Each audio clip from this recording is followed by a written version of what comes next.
people are expecting. People are expecting quite a bit. This is your time. You want to win. You're going to be like this. There are no shortcuts in life. You'll get better because you make each other better. The inches we need are everywhere around us. I know plenty of people that are capable. I know fewer people that are willing. You have to believe it to do it. Now, what are you going to do? Hey, welcome in everybody to another episode of Sideline Sessions here on the B Podcast Network. Really pleased to have you here to discuss a new and important topic today, something that is unique in this season of the show, but something that I think we'll be talking a lot about in the future. It's so valuable to student athletes in particular and to parents and coaches. Our topic today is about college recruiting. And my guest, Jeff Howell, has spent a lot of time working on this often complex and hard to access process. It's evolving a lot in the past decade or so. So there's really a lot to get to know. And after helping his oldest son land a Division-III college football at a Division-III college football program, Jeff uses his knowledge of the college sports recruitment process to help other student athletes and their families navigate the process. So Jeff, really great to have you here on Sideline Sessions. Hey, thank you, Ross. I'm glad to be here. I gave a little bit of that intro there about how I kind of got involved with it through your son, but Sure. I'd love to have you give a little more of an overview of what kind of got you into the process that you're in now, where you've done a ton Sure. of research, put together a lot of resources, and really dug into this process. We kind of jumped into the process somewhat late in the game, only because we had transferred schools from one program to another here in mid-Michigan. And at the previous program, there just wasn't a lot of opportunity, I guess is the way to say it, for Joe to really showcase his skill set. So we went to a competing school, kind of still within the conference.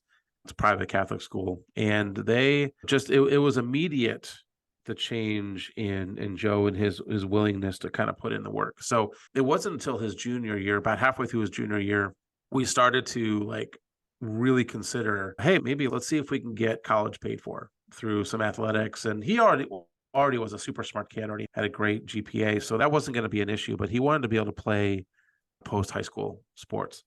And he legitimately could have also played basketball too, but football was the sport that he chose.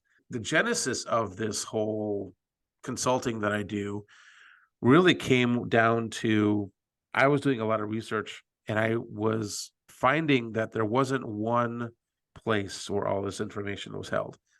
You can genuinely go to like NCSA or some other program like that where you can pay and have somebody help you with the process. And that's all well and good. And there's nothing wrong with that process if you're a parent and you just don't have the time and you have the means to be able to afford it. But I felt that it was important for us, for Joe and I, to go through this process together because we're big on relationships. And I really feel as though that if you start the process and you start building chips and a relationship with the coaches and the recruiters of those programs, then the relationship becomes that much more valuable. And so it necessarily isn't just about the program that you're a part of, but it's the relationship with the coaches that you have that also can be part of the catalyst for making your decision of what program to go to. I did a ton of research, finding out what to do, started following some other people that were in the similar space that I'm in with trying to help parents navigate this process. And there were three things that I found that needed to happen immediately. The first thing was identifying what level Joe wanted to be able to play at, or what level Joe could play at. He certainly was getting a little bit of attention from some D1 programs, but not very many, a couple of D2 and a lot of D3. And so we had to be kind of honest with ourselves about, look, every parent wants their kid to go play for Alabama or Georgia or someplace in the SEC or Big Ten or one of the Power 5 conferences. Great. Yeah, it's good to have those goals. But the truth is that isn't realistic for everybody. And so we kind of just had to be honest about what kind of level do you think Joe could play at? So we said that, okay, probably some D2 schools and definitely D3. And NAIA, don't sleep on them. They're a good program too. Good college athletic program, really good competition in some conferences. So what I found was the first thing to do was to identify the program and get those recruiting questionnaires done. It's the first thing to do. Get your name out there, get your huddle reel out there, get your stats out there, just get your name on these lists of these coaches so they can go out and do some of their own due diligence and kind of do some research about you. The second thing, almost concurrently, so like 1A is recruiting questionnaires, 1B is getting a solid X profile. And concurrently with that would be also getting a profile on NCSA. Now, you don't have to pay for it, and you are going to get a lot of phone calls from agents trying to sell you on their service, which is fine. I mean, you just can either not answer or just sort of ignore them. But the cool thing about NCSA, at least their online profile, is that it's another avenue that coaches can identify you as a potential athlete. So you need to have that fully completed, all your stats, what you're looking for, a personal statement with a photograph and your huddle reel links and all that kind of stuff. So you want to have that profile completed as well as an X profile, which will have your stats on there in your Twitter bio, your X bio, a link to your huddle highlight reel. And then in a pin post, make sure you put your most recent, doesn't have to be game film, but put your most recent set of highlights together. And that's also super important because there are some parents who think that you got to have something super polished, high production value with a lot of graphics and embellishments, but that is not true. Most coaches don't care about that. All they want is they want your player highlighted at the start of the play, let the play run, and then stop, go to the next play. That works for basketball, baseball, volleyball, any sport where you've got a specific play that they can follow the player around. You don't need to have music, don't need to have graphics, just let the play run and so they can follow you and so you can showcase your skills. So all of that has to be within your online profile. And then once you get your recruitment questionnaires going and you have a bunch, you've got solid social profiles on NCSA and X, then you just start following the heck out of coaches. It doesn't matter if you think that you're going to be a part of their program. It doesn't matter if you want to move to California and you start following California coaches. It doesn't matter. The reason why you want to follow as many as possible is because the more activity that X sees that you're doing, the more likely it is that they might put your profile in a recommended to follow section. And recruiters look for that. They'll start following people, then they go to that recommended section, and then they start seeing, hey, I need an offensive lineman that's 6'5" in this weight. So here's one here. Let me click on his profile, take a look at his highlight reel. And if it's somebody that I'm interested in, I'm going to follow them, right? And then also make sure your DMs are open too. So you can have security settings on your profile. That's great, but make sure your DMs are open so coaches can easily send you a message if they want to. So those are the things that we did immediately, were those three things. And in the middle of all that, trying to keep up with our highlight reels and trying to keep up with his good grades. We were talking about this a little bit offline about sort of the grades that students sometimes have, and sometimes they're not the greatest. But what we found is that because the process has made it easy for athletes and parents to navigate, not easy, put the responsibility of the process back onto the parents and the students mostly, coaches can be a little bit more particular, especially with D3 programs, since they don't have athletic money that they can provide. If they are going to do any scholarship money, they have to be academic. So specifically within the D3 ranks, they're looking for high GPA, high quality athletes that may not have the dreams of playing professionally, but they still want to play post high school. Those are great programs to go after. So in my son's instance, he had a 3.89 GPA. A lot of schools were going after him because they liked his athletic ability plus his academics. And the program that we ended up settling on wasn't quite a full ride, but it was a lot.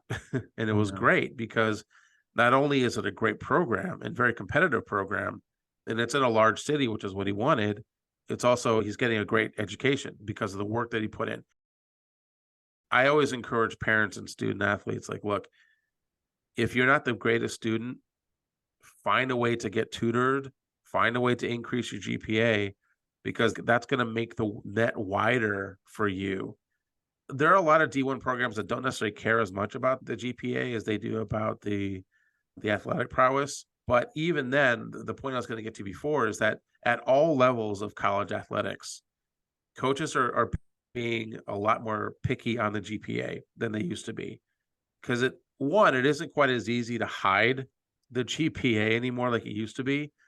But there are a lot of metrics that institutions are gauged on based on their student body cumulative GPA. And they don't want to risk the potential of maybe losing out on funding or losing out on booster money because the cumulative GPA has been dragged down because of a couple athletes that couldn't hack it. So having your grades at a high level is really important as well. Yeah. How different is the process in different sports? I mean, for example, in Division-I, you have your quote unquote revenue generating versus non-revenue generating sports. You have individual versus team sports, some of which even I might imagine, particularly in that process of ascertaining what level could you realistically compete at and what's the best fit and all that. In a sport like, say, swimming, it may be a little more straightforward because if you have the times that match up and you versus a sport like football that's so team dependent, it might be harder to get a read on, okay, well, where am I going to best fit in? But how does that process really differ? And particularly part of it, of course, being sports that have more scholarship money available than others, but there's also a variety of other factors. Sure. That's a great question and has been asked of me a few times. And so my experience primarily is in football and basketball. Okay. But what I have found just sort of digging into this with other coaches and talking to other coaches, the process of finding coaches and sharing information hasn't changed. Okay. Like swimming, as an example, you may or may not find a bunch of swimming coaches on X. Okay. But you're going to find their email on the athletic website. Okay. And to your point about individual statistics, you're going to catalog those no matter what. Right? Those statistics are going to be available to share at every meet. Okay.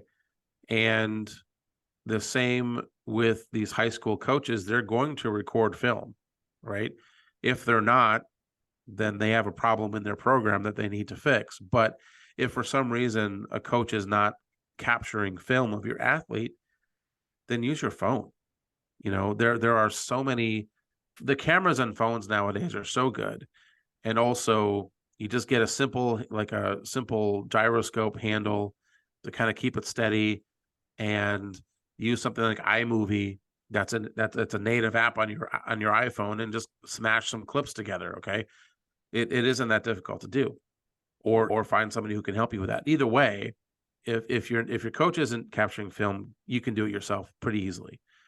But the film plus statistics and an email that you can get from the college athletic website of whatever program you're interested in, again, low barrier to entry. Okay.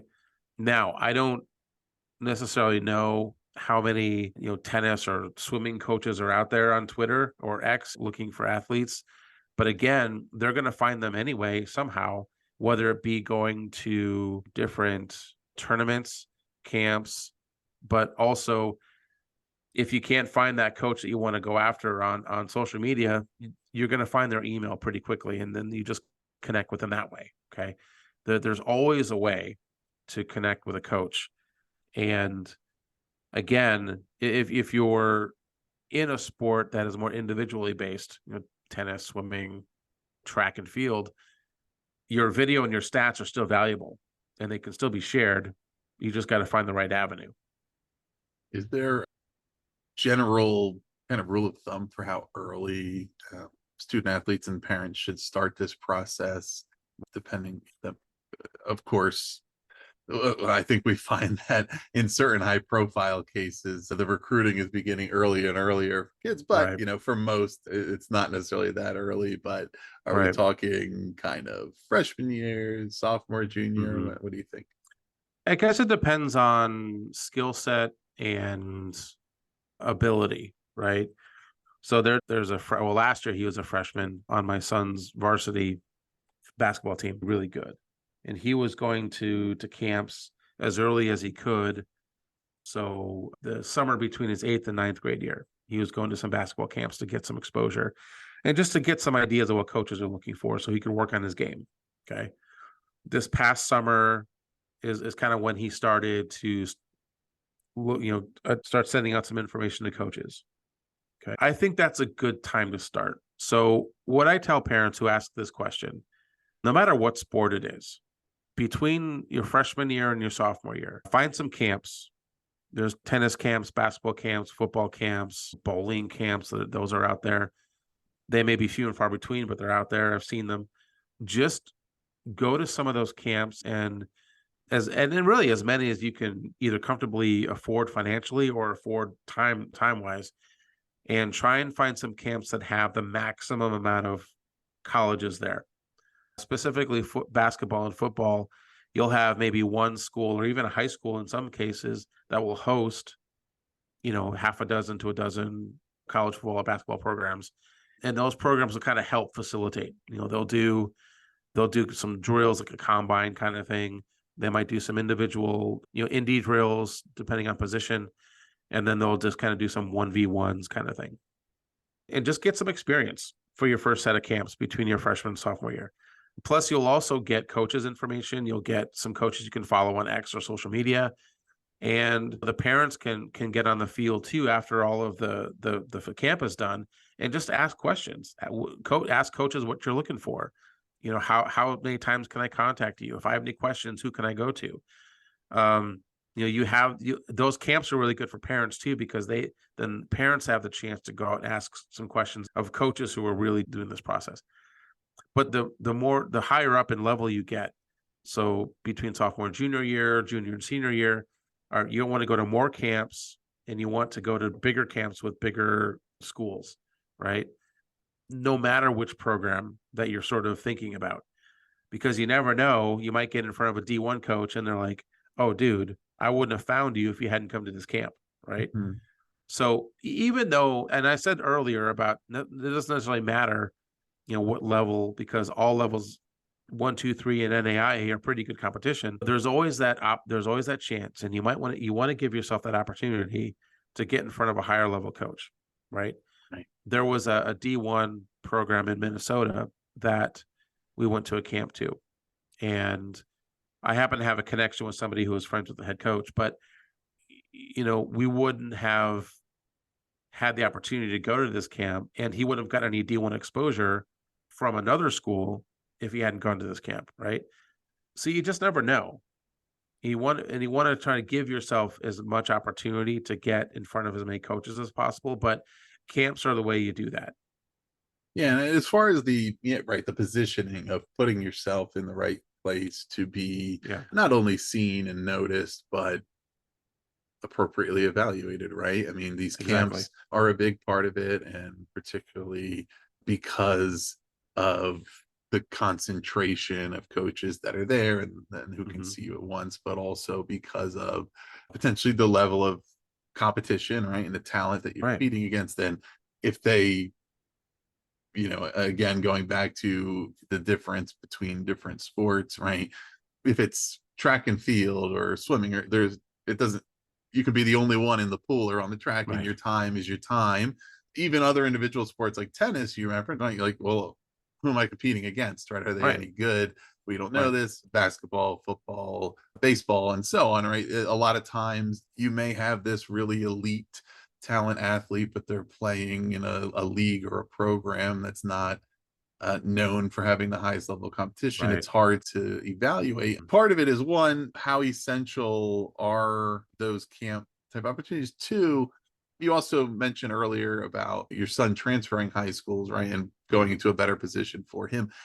Right. What kind of things, opportunities like that are available for parents maybe to be evaluating and looking at, okay, if I have a couple of school options available to me, whether it's a couple of different public or private or charter, whatever, but looking at, okay, what are their programs like? What's their track record with student athletes matriculating to the next level, or those kind of things where there may be some opportunity either entering high school or inside high school to say, look, we've determined that our goal is to play X sport at the college level, and there's a better place to be better positioned to make that happen than where we are right now. That's a great question. And our experience was Joe happened to take his sophomore year off of football, and that was also during COVID.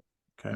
And it turned out that if he had played, he would have had to sit out his junior year because of Michigan athletic rules. So the first answer to your question is contact your state athletic association and find out what rules they have.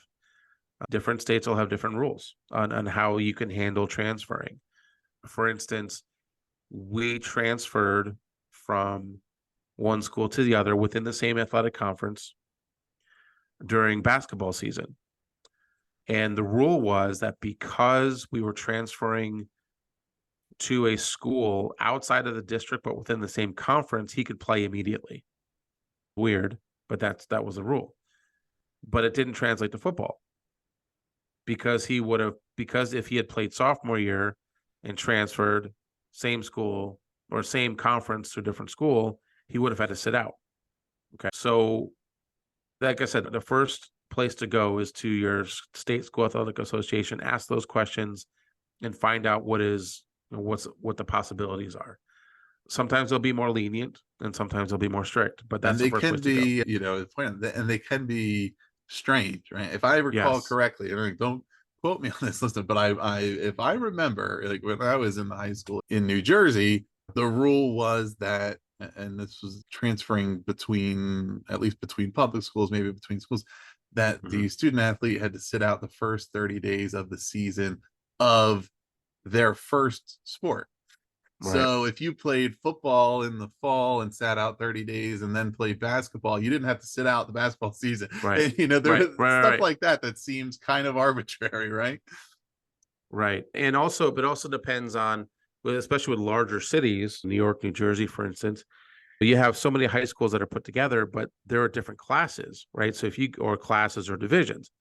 So in Michigan, for instance, I know that this happened once for a kid that was in Grand Rapids. So he started out at I think it was a Division I or Division II, a big school, right? Because he was going to a D4 outside a completely different conference, completely different division, but still within the city limits, he could play.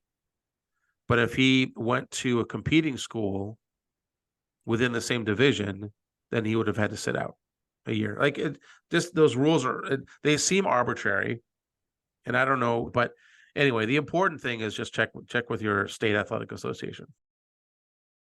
Do you have a feeling about, part of that process, of course, about what programs are succeeding in this regard and not, has to do with coaching staff and the administration, and it could be the athletic department as a whole or the staffs of particular teams and the things that they're doing to inform and equip athletes and their families and help them with the process. And relatedly, and this is something that I've noticed the variance in it, right? How different it can be from program to program or even within a program between multiple coaching staffs, how successful they are at helping their student athletes find college placements. But because it relates to me, I hadn't necessarily thought of it as much in this regard, and I don't know how often coaches talk about it in this way, although I'm sure some do, the ones who are doing, when we talk about schools, right? What is the purpose of school and the purpose of our schooling system? It's to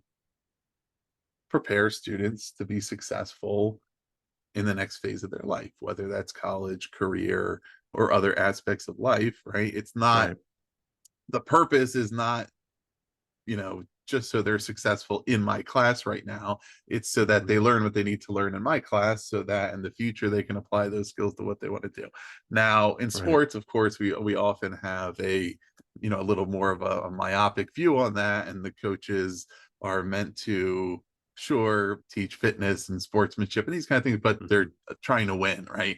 And look at, what do I need to do to have my team succeed? And what are the academic requirements for my student athletes to be eligible to play on my team, even if those requirements are a lower threshold than what would prepare them to go to the college and things like that. But do you have an opinion, really, I mean, on the responsibility, but also the opportunity that high school coaches have to become better at this, right? To become more informed, involved, and to be able to help their student athletes more directly, even though student athletes and their parents don't necessarily need the coach, right? But some of them will, because they're not everybody's able to do it on their own. I have kind of a mixed opinion on that, because coaches are all going to have their biases, no matter what level or what sport. So I would almost prefer that the coaches sort of have a general idea of how the process works versus really hand-holding the athlete through the process, because you want to have the athlete pick their program that is right for them, not because the coach, the high school coach of whatever sport it is, the varsity coach, is a trusted ally. You know, you at least you'd hope so. And so when you have a coach saying, hey, I've got a connection with XYZ University, you could play there, right? The student is going to inherently going to limit their opportunities, because they're going to say, well, the coach can get me into XYZ University so I can play. Well, yeah, and that could happen, and you could play there, and you could have a good time, and it may be the right fit. But conversely, if you're limiting your opportunity or your availability because you want to listen to your coach, you may miss out on a program that could definitely use your skill set, or miss out on a program that academically is a better fit, or puts you in an environment where you can thrive more, and another thing. So I almost don't want the varsity coach to be responsible for that responsibility. It really still comes down to the parent and the athlete navigating this on their own, or with some help, like through a consultant like myself, or through a service like NCSA. Then it kind of takes some of the biases out of the process. That's just kind of my thought on it. Yeah. Relatedly, and maybe this is an area that could fit into that purview, is there kind of a short, like a basic checklist of things that the college programs are looking for? The obvious ones, of course, being size and stature and what they perceive your talent to be, but also there's a variety of other factors that student athletes need to be able to convey. Yeah, for sure. So we were told from the then head football coach at Grand Valley State, at a camp that we went to, that they look for character. So this kind of ties into things that you post. You know, you don't want to post stupid stuff on your X profile or your Instagram. If they have any interest in you as an athlete, the next thing that they do is they contact the school.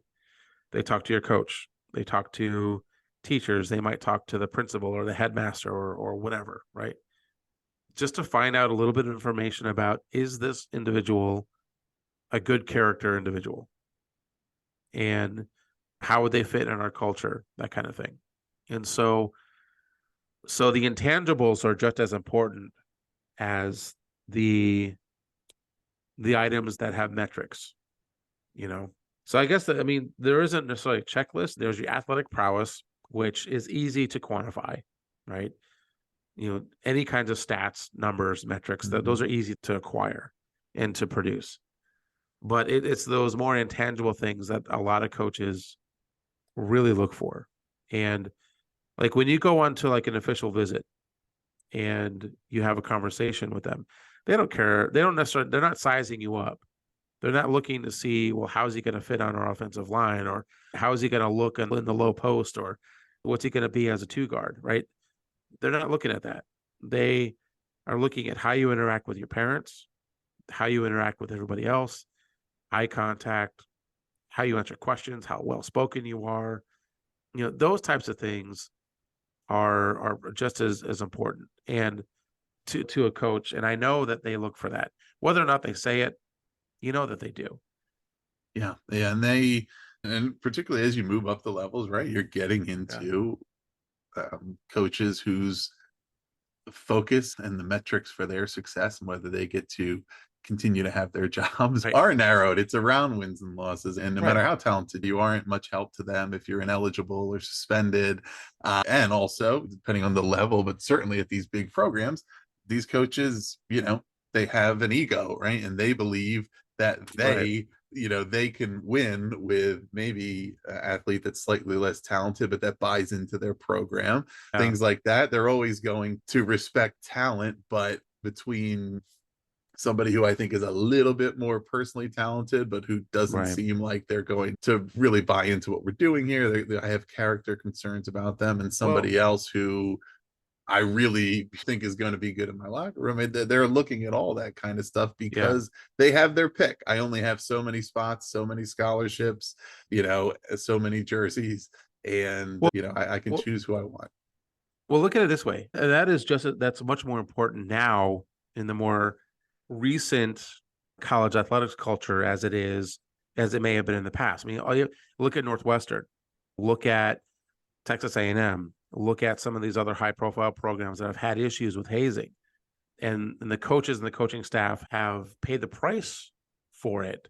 I mean, figuratively with their job. I mean, they're getting paid, so they don't care, but they don't have a job anymore. And so you're right that there are some coaches who may be at a high level that are maybe taking a harder look at the integrity of their players.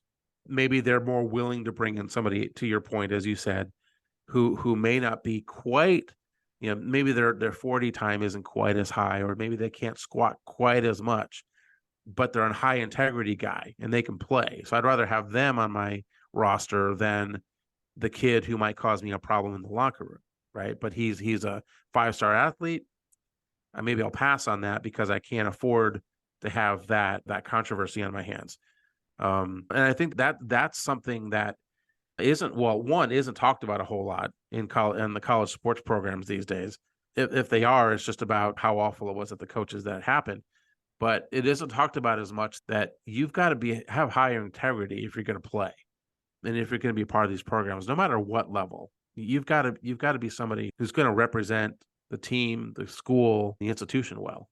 And it's a great lesson for young people to learn early on anyway, because I work with a lot of job seekers and through coaching and what they're looking to do and then how they're looking to get hired. And this is a big thing that it's like, there's no company that's going to put this in writing, but every single hiring manager, if you're going to be part of their team, one of their determining factors is, do I want to be around this person every day? Right. Do I want this person do I want to spend 8+ hours a day around this person, or do I not really like them? Right. And and when it comes down to especially those tiebreakers, there's a lot of talented people, a lot of people with ability.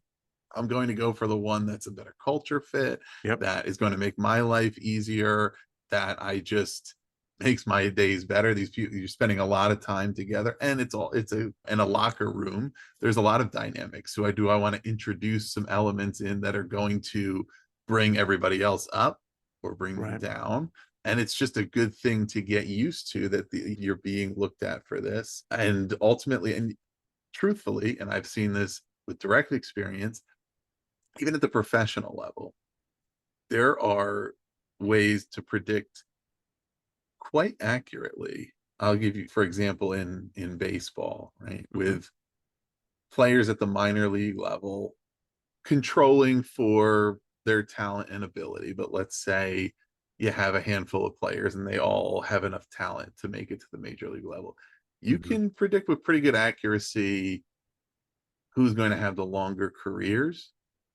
Yeah. And it has nothing to do with durability or anything like that.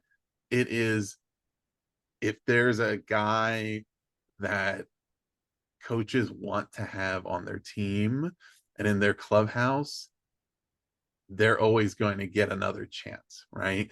They'll get Right. traded to the next team because they'll say, we want that guy over here. And, and it doesn't mean that they're the best player, but they're good Yeah. enough to make positive contributions, and somebody always wants them around.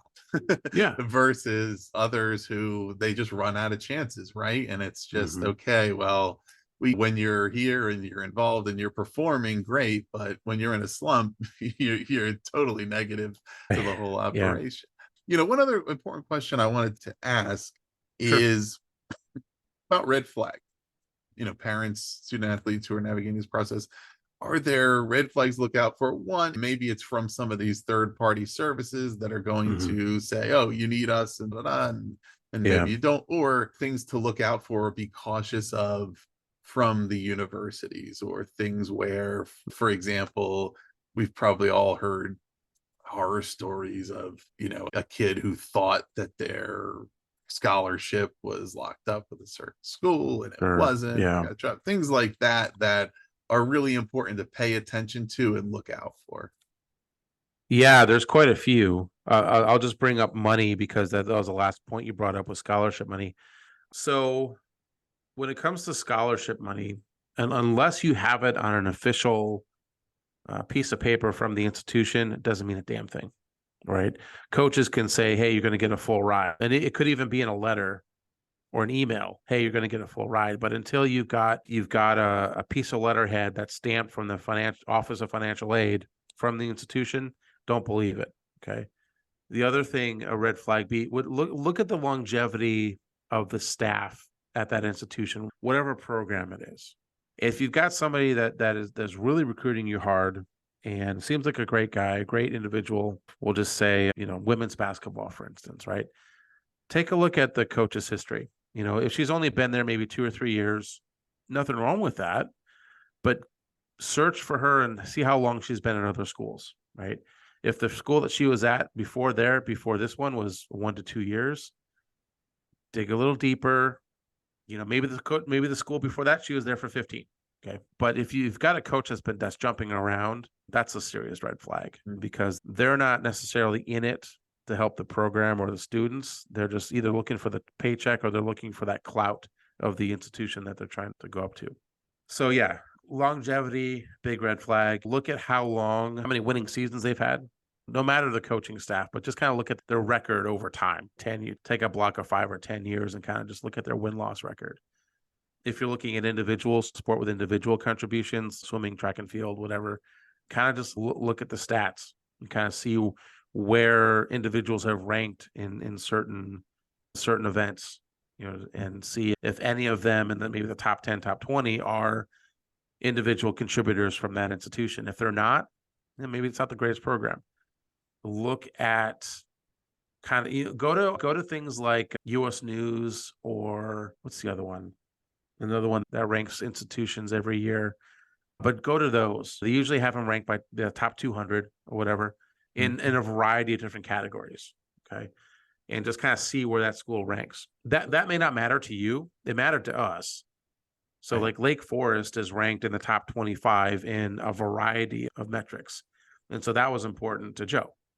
So that could potentially be another red flag. And then another red flag would be how many majors and minors they might have, right? So they could have, especially if it's a smaller D3 program, then it looks good, right? But if they don't have the major you want, then don't bother. Right? And some other schools kind of switch athletic. I mean, no, that's not a good example. There were a few like newer NAIA schools that were kind of coming into NAIA that we're looking at, and we're just like, they haven't been around long enough, and so that's something else to consider. But I guess another red flag would be if you're getting a lot of communication, and they're kind of asking you to either provide a bunch of extra information, like when they ask for your transcript, that's okay. You got to send that to them because then they're taking that to their admissions group to doing a pre-read on you and to kind of gauge whether or not you'd be accepted if you applied. And then also if they ask for financial information or your EFC number, which is your expected family contribution after you do the FAFSA, you want to let them give them that information so they can help you with the admissions process. But if they ask for all that and then you don't hear from them, or if they ask you for all that and then you don't get an offer to visit, or you don't get, like, the communication seems to drop off, one of two things is going on. Either there's lack of interest at that point, because maybe they don't think that you'd be able to be admitted, or two, maybe there's some upheaval in the coaching staff that you might want to try and follow up with that.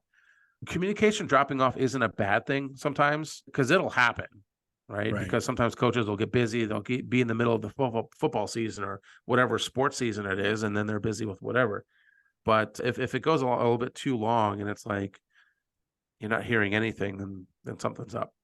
Yeah, and it's at the very least something to be aware of, particularly in the middle of not only a process that can be a little confusing and not always totally clear, but also a time that's exciting, right? So you're excited, you're interested, you have your hopes up, you're hoping for great outcomes, and there might be a program you really like, but they decide at whatever point that they're not as interested in you. You want to kind of pay attention and be aware of that, so that you're not limiting your options or leaving yourself without an option, just due to excitement, right? Or due to, I had a couple great initial interactions with them, and then they didn't really get back to us. And, we know how communications can be. Unfortunately, the reality is that a lot of times news isn't delivered in a timely fashion when it's, we'll call it negative news, right? Whether it's you applied for a job that you didn't get, or a coach decides they're no longer recruiting you, or whatever. And, just kind of staying on top of those things and continuing to follow up and stay engaged and evaluate your options. And I'm sure, particularly if there's for variance in the different types of schools that you're talking to, you're looking at schools at different levels, right? And you're still in the middle of trying to ascertain, okay, which level am I really a fit at, or where do I want to be, and those kind of things, where it's a shifting landscape, right? Well, that's one of the reasons why I say to keep up with it and to follow and interact with as many coaches as you possibly can, because invariably when you have those down times when you're not communicating with coaches that you really want to, and you're still getting attraction and interaction with other coaches that you may not even have any intention of going to their program, but it still feels good and can keep you motivated by at least still having those conversations. When a coach comes to you after maybe a few days of not having much Twitter DM activity, and a coach will come up and say, hey, your highlights fire. Great, interact with that. Just talk to them for a little bit to keep those juices flowing, and that motivation and that desire to go play alive, because there's always a reason why a coach doesn't communicate. And if it's a couple of weeks, it's probably because they're busy with other things, and there's nothing wrong with that. But again, that's why I say keep communicating with coaches regardless, because you want to keep that fire going. Yeah, totally. So Jeff, it's been great to have you here on the show, and we're going to put the links below to your website and your social media information. I know you have a variety of resources there. Are there a couple things in mind that listeners can find if they go to your website, and what can they check out there? Sure. Yeah, I have a page under questions that parents ask. I have got an email template there that you can go grab, that you can use and edit for your own. When you go to use that connection email for like emails or Twitter DMs, you can use the content from there. There's a ton of information on my blog about a variety of things, not just the college athletic process, but just kind of even what it's like just being a college athlete in college. Got a lot of content there. And I've got different ways you can get a hold of me, and a couple of different ways that if you want some help with this process, I have a service that you can utilize, either like a self-paced course or a partnership program that we can follow through. And if you want some help with that, you can go to the site and kind of contact me there. Excellent listeners. So if you're a parent or a coach or student athlete and you are looking into this process of how do you get access to the college level, there's a wealth of resources there. So check those out. Like I said, we'll put all the links below. And if you found this episode and this topic helpful and you'd like more content like this, send us a note, let us know. And as we plan future episodes and guests, I sense that this is a critical topic that there's a lot to look into. So please let us know about that. Please also do subscribe to Sideline Sessions to hear all of our episodes with coaches from the youth level to the pros. We'll just continue to bring you those insights from across the sporting landscape and all the things that are going to help you as a coach or as a parent if you're involved in youth and high school and amateur sports. This is the place. So please do that and visit bpodcast.network to learn about all of our shows. Everybody, thank you for listening. And Jeff, thanks so much for being on the show. Thanks for having me.